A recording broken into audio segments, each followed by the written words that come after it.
Hi there, this is David, and welcome to the best Dragon Quest game that you've never played, Dragon Quest Heroes 2.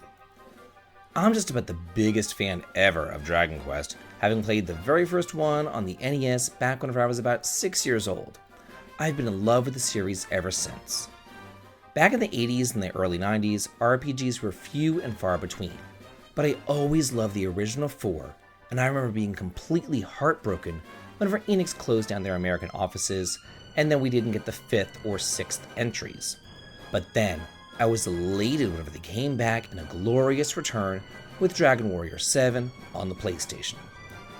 I purchased it as a high school graduation gift to myself, and since then we've received most of the mainline Dragon Quest games, including the ports on the DS, as well as many different spin-offs.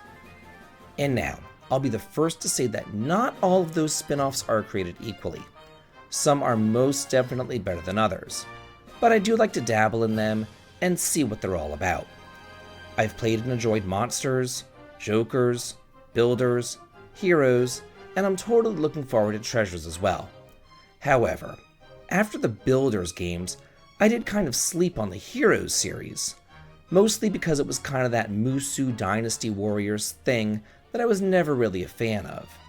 And while the first game was really formulaic and focused on tower defense, they've opened up the world in the sequel, and right now, it's actually one of the best games that the series has to offer. Upon the opening, the world has been at peace for 1,000 years, and you're traveling to meet up with your cousin, only to find that your childhood friend, the prince, has seemingly gone off the deep end and has broken the long-standing peace to attack a neighboring kingdom. And it's up to you to figure out exactly what's going on with the prince and the tenuous broken peace. You're going to be traveling in a group of 4, which can consist of brand new characters such as the warrior Desdemona, your cousin, or the blind Prince Caesar, or some fan favorite characters who show up every time you enter a new area. Each of them play differently, from Maribel, a mage, to Carver, a brutal warrior, to Gabbo with his army of wolves, or even to Loon, who acts as much more of a healer this time around. And also, they don't just join and then vanish into the background like a lot of characters do in a lot of fan servicey games. Here, each and every one of them is up front and center, an integral part of the overarching story. This is a Dragon Quest game made for Dragon Quest fans. The world is divided into 7 different kingdoms, each geographically and biologically distinct from one another. You're going to be going from grassy fields to scorching deserts, climbing up imposing mountains, and delving deep into forests. And as usual, each of the regions are filled to the brim with those Dragon Quest monsters that you know and love.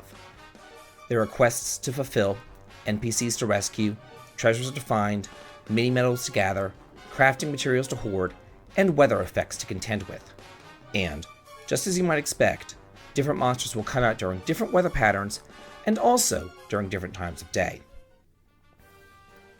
The crafting is delightfully simple. Basically, you don't actually have to craft new items. You just upgrade the accessories that you already have. You're given a list to peruse, and if you qualify for the upgrade, then you get it. It's as simple as that. I'm so happy that complicated crafting has really become a thing of the past for the most part. I also love how each area has remixed the music from the previous games. It's so nostalgic but new at the same time. There were a ton of cases where I'd be running through an area, only to be like, hey, that's the world map music from Dragon Warrior 2, or wow, that's the battle music from Dragon Warrior 7. You just never know what you're going to hear next, and it really did keep a smile on my face throughout the entire game.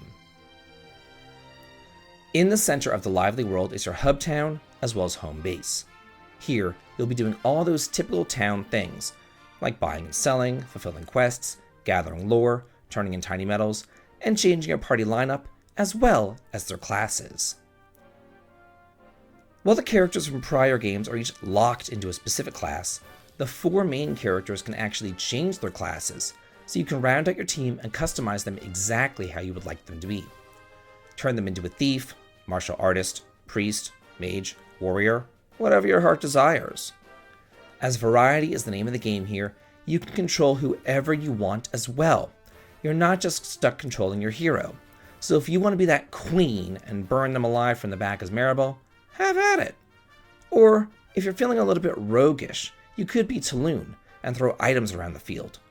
Or if you're feeling a little bit wild, take over as Gabo and summon a pack of wolves to rip the opposition apart. Be the bitch that you want to be. The world is your oyster. Most of the gameplay and battling takes place in these open regions, filled to the brim with enemies, secret treasures, and cloistered areas for you to find. As you gain more party members and more ability points, you'll be able to knock down barriers, allowing you to access hidden secrets and new zones. Combat takes place right on the field, and the more you fight, the more skills you unlock on the skill tree. It's here that you'll increase your stats and gain spells, which you can use to quickly knock out huge groups of monsters. And to make the battles even more engaging and fun, as you defeat monsters, they'll drop monster medals, which you can use for one of 3 things. Add them to your team for a short time to fight alongside you. You could buff up your party a little bit of the time, or you could take control of them to really kick ass and take names.